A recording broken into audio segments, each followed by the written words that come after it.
In this video, I will show how to repair Microsoft Edge in Windows 11. Click on Start, open Settings. Here click on Apps. Click on Installed Apps. In this list, you need to find out Edge.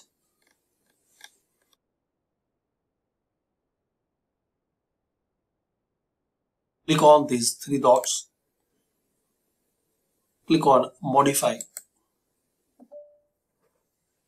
Click on Yes.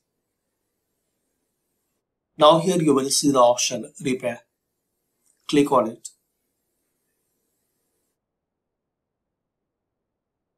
Now wait for a few minutes.